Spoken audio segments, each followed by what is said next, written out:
In this video, we are going to discuss the problem kth element of two sorted arrays. The problem has been previously asked in companies like Microsoft and Flipkart. Problem says that we'll be given two arrays and both the arrays are sorted and we have to return the kth element of the two sorted arrays combined. Okay, so let's have a look at the test case here. Suppose that we have been given the test case that is 2, 3, 6, 7, 9 and 1, 4, 8, 9, 10. Now, if we will merge these two sorted arrays, then the array will look like what? Then the array will be 1, then you'll have 2, then 3, then after that, you'll have 4, okay, then 6, 7, 8, 9, and 10. This is what we will have. Now, what is the fifth element here? The fifth element is basically the element 6. So that is how we can simply return the answer as 6 here. Correct. Now, what is the very brute force approach of doing this particular problem? Brute force approach is that we can basically declare one new array, okay, and it will be having the size n plus m. Basically, we'll try to declare an array which can accommodate all the elements of the both the arrays, and after that we will do what? We will sort the array and then we can return the element at the k minus 1th index, because the element present at the k minus 1th index will basically be the kth element of the two sorted arrays. Okay, so this is how we can do it, but the time complexity will be very high. The time complexity for such an approach will be basically order of n plus m into log of n plus m, because we will be sorting the element of both the arrays, so that will take n plus m into log of n plus m time. Space complexity will be order of n plus m as well, because I'm going to take extra array which will be storing the element of both the arrays here. Now, can I do it more efficiently? Yes, I can do it more efficiently in a linear way also. How? So basically, if I have to solve this problem in a better fashion, what I can do is I can apply the concept of merging the two sorted arrays, where what I'll be doing is whenever I'm going to merge, so I'm going to keep a track of the last element that I have used. Okay, so I'll not be making any extra arrays here. I'll just be iterating throughout one by one k times. So see, my k value is 1, and initially I'll start one pointer I from here and another pointer j from here. We'll keep a variable that is last, which will tell us that what was the last element that we have processed. Initially, if you will see, so 1 is lesser, so we'll be processing 1. So the last element that we processed is 1. So we'll update the last variable as 1 here. And my j index will move forward. Now, out of the ith and the jth element, which one is smaller? 2 is smaller. So we will update, we'll say that, okay, now the element should be 2. And the last element will be updated to 2 here. And the I will move forward here. Okay. Now, at this point, what happens is two steps have been taken so far. Okay, you can see that we have processed two elements so far. We need to process till the fifth element, or you can say kth element. Okay, now after this, ith element is lesser, so we'll process it. Last will be updated to 3 here, and you can imagine that 3 is getting processed. I will move forward. Now, out of I and j, which is lesser? J is lesser, because 4 is having lesser value compared to 6. So we'll process 4 here. Last will be updated to 4. So you can imagine that 4 is processed and j will move forward.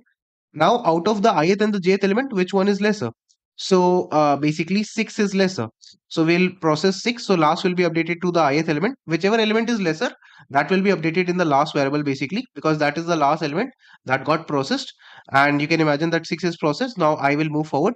Now at this point, you can see that we have taken how many steps? We have taken a total of 5 steps, because you can see here one time, second, third, fourth, and fifth.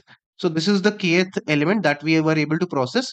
So once we do it k steps, once we do the process k number of times, then we will be able to find the kth element that will be present in the last variable here. You can see that last variable is indicating the kth element here. Okay, so basically whatever is the last element that we have used, that will be the that will be updated in the last variable. Okay, so if the ith element is lesser, last will be updated to that guy, and I plus plus will be done. If the jth element is used, if the jth element is lesser and it is used, then the last element will be updated to b of j, and then we will do j plus plus. So let's have a look at the code here. So you can see what we will be doing is, first of all, we'll take the length of both the arrays. Okay, then after this, what we will do is we'll update the last initially to 0. Basically, we have declared it last variable. Now, after this, I and j both will start from the index 0, and we'll iterate how many times? K times. That is what I had told you. We'll be iterating for K times because when we iterate for K times, the last variable will be storing the kth element exactly. Okay, so if the I value is less than n, if we can access the ith element of the first array and we can access the jth element of the second array also. So if I and j are inside the range of both the arrays, then we check. If the first array element is greater than the second array element, basically if bj is the smaller element, then the last element updated would be bj, and then we'll do j plus plus. Notice one thing, that we are not using any extra array because we just want to focus on one element. So that's why we are using just the last variable here. Okay, and we'll do j plus plus after processing the jth element. Otherwise, if the ith element is smaller, then we'll update the last variable to the ith element and we'll do I plus plus. Now, after this is done, what you need to do is you need to check that if the j is less than m, suppose that if the first array has got exhausted and the second array remains, then whatever is that array element, we'll use it and then we'll do a j plus plus. So this is how we need to solve this particular problem using the better approach. The time complexity taken here will be order of k because we are iterating exactly k times, because in the kth step we are getting the kth element that of the merged sorted array. Okay, and the space complexity is basically order of 1 right now because we did not take any extra space. But can we do it in a better way? Yes. The thing is that both the arrays have been given as sorted individually. So we can apply the concept of binary search, but how we can apply that concept and how we'll implement this, let's have a look at that. So suppose that I have been given these two arrays here. Okay, now imagine how will the final answer look like. The final answer will be basically equal to 1. Then after that, you'll be having what? You'll be having 2, okay, 3. Then after that, you'll be having 6, 7. By final answer, I mean the final array, the combined array. It'll look something like this. Now, if you observe one thing here, so which is the kth element? K is equal to 5. So this is the fifth element that you have. Let me just update the elements properly here. You have got 4 and 6. So let's just write this properly. You have got 4 and then you've got 6 here. Okay, so what is my kth element here? My kth element or my fifth element is this particular element here. That is 6, correct? Now, if you can imagine one thing very clearly here, the thing is that if I have sorted this particular array on this basis, so you can imagine that my kth element is this particular element, correct? So the thing is that if I do a partition here, suppose that I am doing a partition here, so some elements, like I'm keeping the first k elements on this side and the rest of the elements on the other side, and you can see that this is the last element that I have. Okay. Now, in the first half, you can see that the first key elements that are there, out of this, some of the elements belong to the first array and some of the elements belong to the second array. Correct. Because you can imagine here that 1 and 4, they belong to the second array here, this particular array. And then 2 and 3 and 6, they belong to the first array.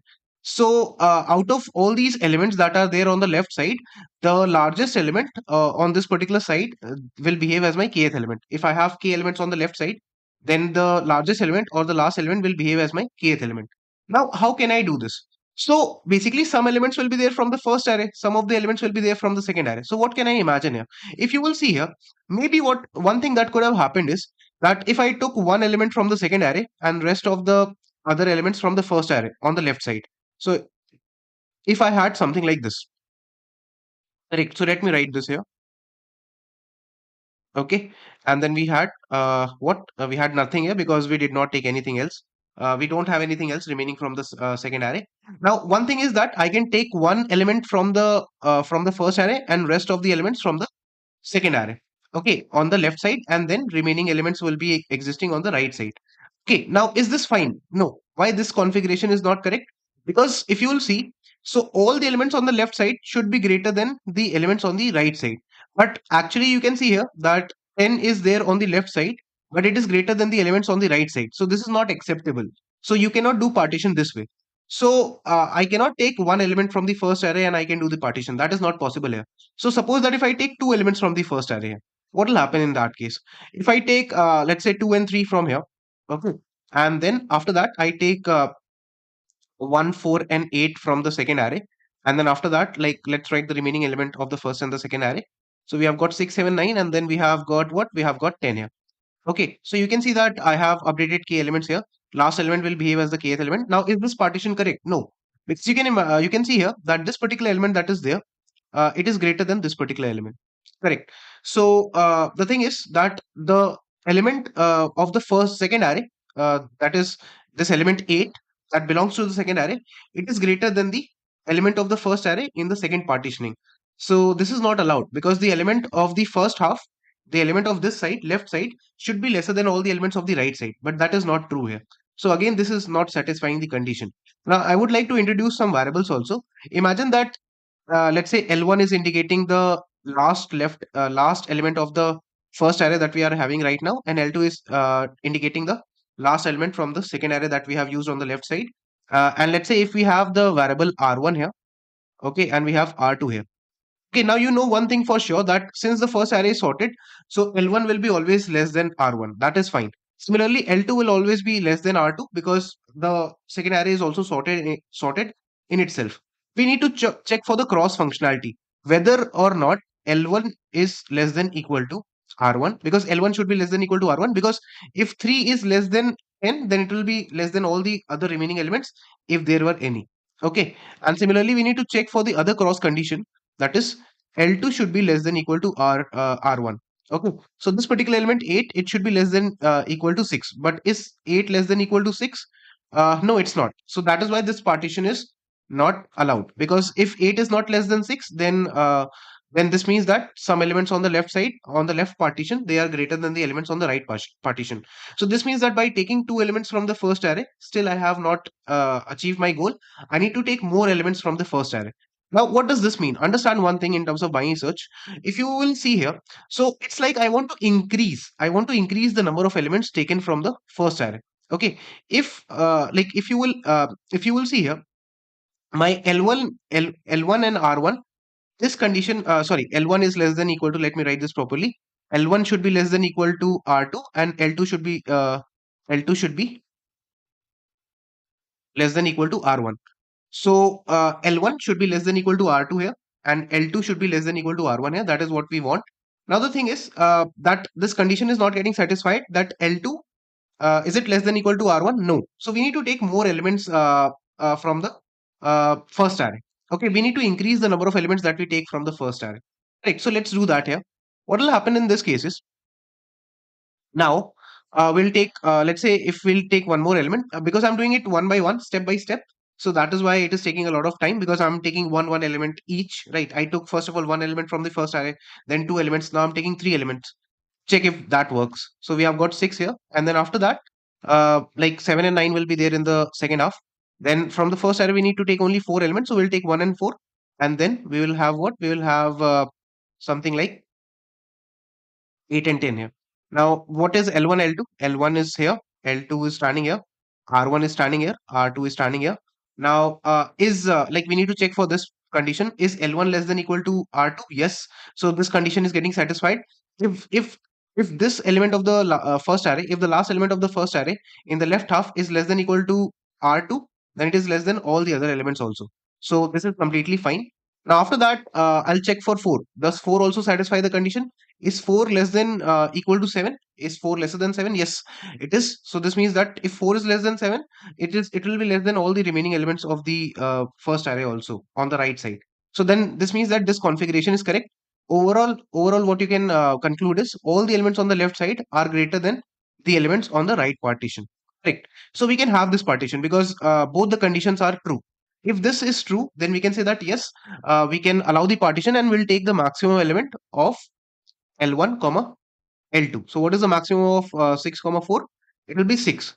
So you can understand that how I got my fifth element here by doing this. Okay. Now this was basically, you can imagine that it was a linear searching way where I did what? Where I took one element from the first array and the remaining elements from the second array in the first in the left half. Then I took two elements from the first array in the left side, and I took remaining elements from the second array. Then after that, it did not satisfy the criteria. Okay, then after that, I took three elements from the first array, and then I took two elements from the second array. Okay, and that satisfied the criteria where L1 was less than equal to R2 and L2 was less than equal to R1. So the criteria was getting satisfied. Correct. So in this case, we can say that the like answer would be maximum of L1 comma L2. So that will be basically 6 here. Correct, because out of these two elements, whichever is the larger one, that will behave as my kth element. Now, as of now, I did what? I did a linear kind of an iteration where I took one element from the first array, then two elements from the first array, three elements from the first array, and the remaining from the other array in the left half, and then div- uh, dividing the rest of the elements in the second half. But is that optimal? No, because that is taking a lot of time for us, right? So can we do it more optimally? Yes, we can apply binary search here. So because if you take one element, two elements, and then check, so that will take a lot of time. Why not apply binary search? So decide the ranges, and then you can apply the binary search approach here. Okay. The thing is that if you will imagine, so what is the scenario here? The scenario is that if you will see what is the lowest number of elements that I can take. The lowest number of elements, you might imagine that the lowest maybe that I can take is zero, but that is not always true. Suppose that the second array that I have, suppose that the second array that I have, it does not have, suppose that I'm planning to take zero elements from the first array. But the second array does not have exactly key elements. Okay, can I do this? If you will imagine, maybe you might imagine that let's take zero element from the first array, okay, and the remaining elements from the second array. But will that work? No, because suppose that if the second array is having only four elements here, so can the fifth element also lie here? No. So that is why some of the elements I might have to take from the first array as well. So that is why what will happen? My low will be equal to the maximum value out of 0 comma k minus m here. Because if you will imagine here, suppose that if this was my second array, if this was my second array, in such a case, can I take all the elements from the second array and not take any element from the first array? No. In the best case, I will think that if I don't take any element from the first array, so let's allow the low to be zero. But my low cannot be zero always, because if suppose that I'm assuming that I do not take any element from the second array, sorry, I do not take any element from the first array, but the situation might arise like this. In this case, you can imagine that the second array is having only four elements. So I cannot allow the kth element, I cannot say that the kth element will lie here, because this is having less than k elements. So in such a case, some of the elements definitely need to be taken from the first array also, right? Because for doing the partition, if I want five elements, because k value is five, so I want five elements on the left side, but I only have four elements in the second array. So I want some elements definitely from the second array here. Sorry, some elements definitely from the first array as well. Because if I even if I take 1, 4, 8, and 10 here, still I need one more element here so that I can have key elements on the left side. Correct. So that is why we need to take k minus 1, because if the k value is 5 here, 5 minus 4, that is the size of the second array. Assuming if I am taking the second array as 1, 4, 8, and 10, so this will be basically 1. So the minimum number of elements that I need to take from the first array will be maximum of 0 comma k minus m, because in the best case I would always like to take zero elements from the first array as my low. But sometimes I have to take elements, because maybe the first array is the second array that is there, it is not able to fulfill the key elements on the left side, so I need to take some elements mandatorily, definitely, like I need to take some elements from the first array for sure. So that is why what I'll do is I'll update the low as k minus m. So here k minus m, 5 minus 4 will be 1. That at least you need to take one element from the first array as well here. Correct. So this is how we update our low to the maximum of 0 comma k minus m here. Now after this, like what will be my high? What is the highest number of elements that I can take? So let's talk about the high as well. So suppose guys that if you had an array where you had a couple of elements there, and if you have the like if you let's say have k value as what? Let's say you have the k value as let's say 5 here. And let's say we had an array, let's say 1, 7, 8, then 10, then 12, then 14. We had an array like this here. Correct. Now the thing is that if my k value was 5, so you know that I'll be dividing into left half and right half. Correct. So my k, like if I'll be dividing into the left half and the right half, so the thing here is that at maximum, how many elements I need on the left side? I need five elements. So maximum I need to take how many elements? Maximum I can take five elements from the first array in the best case, right? That can happen. So that is why like the high will be equal to what? Like you might imagine that let's take all the elements, but it is not true. You will not take six elements. Taking six elements doesn't make sense if you only need maximum as five. So that is why the high will be equal to the minimum value of the size of the array, comma, the k value. Okay, whichever is smaller. Because if you need only five elements, then take only five elements. Or if the k value is higher and the number of elements are lesser, then you will take the minimum of n comma k here. This is what is going to be the case here. Now, how will the approach work in terms of binary search? Once we have decided the low and the high, that is what is the lowest number of elements that we need to take from the first array, and what is the highest number of elements that we need to take from the first array. Then after this, how do we decide further? Before even doing that, understand one thing, that since we are applying binary search, so we are deciding whether we should take zero element, one element, two element, or all the elements of the first array. So we are basically applying binary search on the number of elements of the array. So basically, we are applying binary search, so it will take log n time. Now we want to take that array which is smaller, because n is the size of the array that we are considering here. Okay, so we should take which array as the first array? We should take that array as the first array, which is the smaller one. So which array is the smaller one? In this case, this array is the smaller one. So we will take that array which has lesser size, so that the binary search runs for lesser time. Okay. So that is why whichever is the lesser array, you will take that, because the binary search will be dependent on the length of the first array. So take the first array as the smaller length array. Okay. Now after that, how can we decide that whether we need to take some elements extra or not? Okay. So you have to imagine one thing here. Suppose that if I'll allocate equal elements here, let's say what I'll do is, if I had another element as 12 also, right? So let's say for now I have made the size as equal here. Okay. So suppose that if I take 2 here, correct? And then after that, I take the rest of the elements from this side. So I take 1, 4, 8, and 10 here. Okay. And then after this, we write the rest of the elements 3, 6, 7, and 9 here. And then after that, I'm writing 12 here. Now the thing here is that if I'll check the L1 here, so this is basically my L1 and this is basically my L2 here. Okay, this is my R1 element, this is my R2 element. So as of now, is the L1 less than equal to R2? Yes, it is. But is the L2 less than equal to R1? No. L2 right now is not less than equal to R1, because you can understand that this array, first array is completely sorted. So I don't need to check for L2, R2. Second array is completely sorted. So I don't, first and second array are sorted themselves. So we don't need to check for L1, R1. We don't need to check for L1 and R1 relation. We also don't need to check for L2 and R2 relation here. Okay. But the thing is that we need to check for this cross relationship. Correct. So in this case, the second cross relationship is not getting followed. L2 is less than equal to R1. This is not getting followed. So this means what? This means that we want to basically we want to do what? We want to increase the value of R1 here. Indirectly, you can imagine that we want to do what? We want to increase the value of R1 here. So it's like we want to put this element on the left side. Correct. So basically, we want to increase the number of elements. So the thing is that if this criteria is getting followed, then we need to increase the number of elements. So we need to move on the right side. Okay, we need to increase the number of elements. So we need to increase the low value here.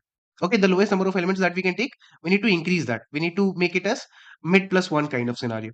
Okay, but in the other cases, suppose that if I'll write a test case like this, suppose that there was a case where I had some elements from the first array. Let's imagine imagine an array. Suppose that the scenario was something like this. Let's say I was checking the L1 and R1 R2 condition, and my L1 element was, let's say, 10 here. Imagine this, that my L1 was 10, that was belonging to the first array. Okay, imagine a scenario where I have certain elements here. Okay, and then I have my R2 here, and this is, let's say, 8 here. Now, is this allowed? L1 being less than equal to R2. Is that allowed? No. So I want what here? I want to basically decrease the value of L1 here. I don't want this element here, because this element is higher. L1 10 is higher than 8. So I don't want this. I want to put this here. So that is why I'll decrease the number of elements. So if what happens is, if L1 is less than equal to R2, fine. But if the element L1, okay, if the element L1, if it is greater than R2, in that case, you want to do what? Understand one thing. You want to do what? You want to put this element on this particular side. Right. So you want to decrease the number of elements. You want to decrease the number of elements. So that is why you want to change your high. So you will update your high as what? You'll update your high as mid minus 1 here. If the L1 is greater than R2, understand this thing, that if the L1 is greater than your R2, in such a case, what you want to do is, you want to decrease, like you want to put this element on this side. Okay, so you want to decrease the elements on the, like that, you want to decrease the number of elements that you are taking from the first array here. Correct. So you want to change your high. The highest number of elements that you want to take will be lesser. So you'll update it as mid minus 1 here. Obviously, my mid will be low plus high by 2 always. And you can say basically this will be mid 1, because I'll be having two mids. Two mids. One will be basically the for the first array. Another will be for the second array. And if L1 is greater than R2, in such a case, what you want to do is uh, you want to put this element on this side. So you want to decrease your search space. So high will be equal to mid 1 minus 1. So that is the mid of the first array minus 1, because you want to reduce the number of elements that you have taken from the first array here. Okay. In the else case, you can say otherwise. If suppose that the other case happens, like in that scenario, you want to update the low as what? You want to update the low as mid 1 plus 1 here. Okay. So if you want to satisfy the other relationship, right? If you want to satisfy this particular relationship, if you want more elements, then in that case you want to update the low as mid plus 1. So this means that you want to take more elements from the first array in the left part. Okay. In the part where we are taking key elements. I hope that you have understood this much idea here. Now, basically, we'll keep on applying buying search, and the time complexity for the code will be order of log n here. Now, let's discuss the implementation as well. It's very easy. You can see here that initially I have taken the low as what? As maximum of 0 comma k minus m. Because you might imagine that let's take the low as 0 only. But sometimes what, like if you are planning to take 0 elements from the first array and all the elements from the second array, you are planning to take all the elements in the left side from the second array, but chances are that second array might be having less than k elements, then you need to take some elements from the first array also. So in that case, you need to take k minus m elements at least from the first array, because as I told you, suppose that if my k value is basically 5 here, and I only have got 1 7 8 and 10, I only have got 4 elements in the second array. Okay, then I need to take at least one more element from the first array. Correct. So that is why we need to take k minus m elements from the first array at least. So we'll take the maximum of 0 comma k minus m here. And after this, talking about the high, so you can imagine that the highest number of elements that you want to take, like you might think that it will be n, but that is not true, because suppose that if I have got 1 2 3 4 5 6 elements, those 6 elements can be anything. Okay, if I've got 6 elements here, but my k value is 5, so I want to take only 5 elements in the left half. So do I need to take maximum 6 elements here? No. So I'll take the minimum of k comma n, whichever is lesser. Now after that, we'll apply buying search here. Okay. And my mid one will be basically low plus high by 2. Mid one will be actually indicating for the first array. Now mid 2 will be what? Mid 2 will be k minus mid 1. So basically it will indicate that how many elements I'm taking from the second array. Correct. Now after that, what will happen is we'll update the L1 and R1 and L2 and R2. Now for this also you have to imagine one thing. L1 is what? L1 is basically the last element of the uh, like uh, of the first array in the left side. Okay, imagine this thing that you had taken some elements here. Correct. Now L1 is this particular guy, and if you imagine this, so L2 is this particular guy. If you can imagine this, so let's say R1 is this guy, and then you have got R2 here. Okay, understand one thing, that like if my mid is 0, what will happen? If my mid 1 is 0, this means that I'm not taking any element from the first array. If I'm not taking any element from the first array, in such a case, what should I do? Understand one thing, if I'm not taking any element from the first array, then there will be no L1, and the condition L1 is less than equal to R2 should satisfy. So that is why if there is no element in the if I'm taking no element from the first array, if my mid 1 is equal to 0, then in that case let's update the mid L1 to what? To negative infinity. That is what we have done here, because we want to check for L1 being less than equal to R2. So for that we should update the L1 as negative infinity here. Okay, same is the case for the uh, uh, like uh, L2 also. Suppose that L2 is the number of elements that L2 is basically indicating the last element of belonging to the second array, that is in the left half. Now suppose that if the mid is equal to m, what does this mean? So sorry, if the mid 2 is equal to 0, suppose if the mid 2 is equal to 0, what does that mean? So this means that you are not taking any element uh, in the first half from the second array. If you're not taking it, then L2 will not exist. Then how will you check L2 is less than equal to R1 condition? So for that, you need to make L2 as negative infinity also. So if L1 or L2 might not exist, so since you want to always allow your mathematical relationship to be true, so then you need to take L1 and L2 as negative infinity if they do not exist. So if you're not taking any element from the first array in the left half, update L1 as negative infinity. Or if you're not taking any element from the second array in the first half, then update L2 as negative infinity.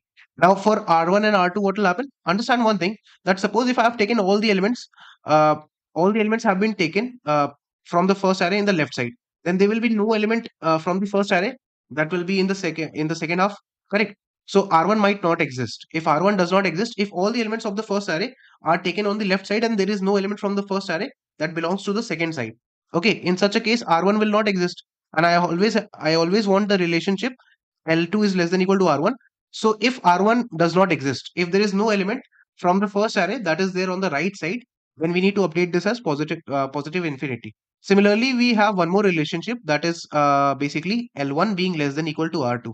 Now for this, what you want is, suppose that if there is no element that belongs to the second array that is there on the right side.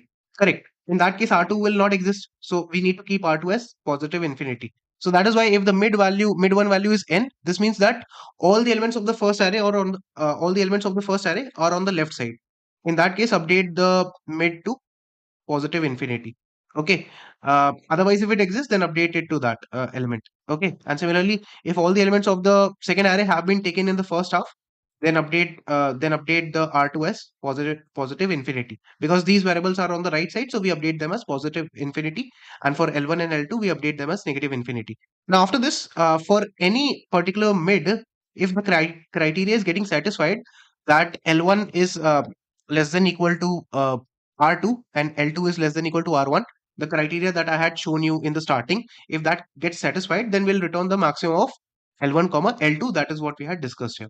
Okay, because then the partition is valid and we can take the maximum of L1 and L2. That will be my kth element of the sorted array. Okay, and as I told you initially that if the L1 is greater than R2, okay, so if the L1 element, suppose that L1 element belongs here and R2 element belongs here. If L1 element is greater, understand one thing, if L1 element is greater than R2, then I need this element to go here. I need this element to go here. So indirectly, I want to reduce the number of elements that are there on the left side. So if I want to reduce this, I want to reduce my search space. I want to decrease it. So let's update the high as mid minus one, mid one minus one, because I'm applying by search on the first array element ranges. Okay. And otherwise, in the else case, if I want to increase the number of elements, in that case, what I'll do is I'll update my low as mid one plus one. So if I need more elements from the first array, then I'll update the lowest mid one plus one so that I can have more elements. And also one more thing, at the very end after this while loop is over, you can return zero also. Okay, as an edge case. Okay. Now let's quickly see the time complexity here. So the time complexity taken for my approach will be basically order of log n, where we'll be taking the smaller array as the first array for ourselves, because we want to keep this n value as less as possible.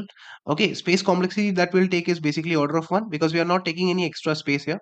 Okay, and I hope you have understood the intuition so far. Let us discuss the final code by submitting it as well. So let's submit this and it should get accepted hopefully. So you can clearly see, guys, that the code is getting accepted. I hope that you're clear with this. Make sure to comment understood if you have understood the whole intuition for the code. And if there's anything that you're not clear with, please mention that in the comments and I'll clear your doubts as soon as possible. Thank you for watching this video.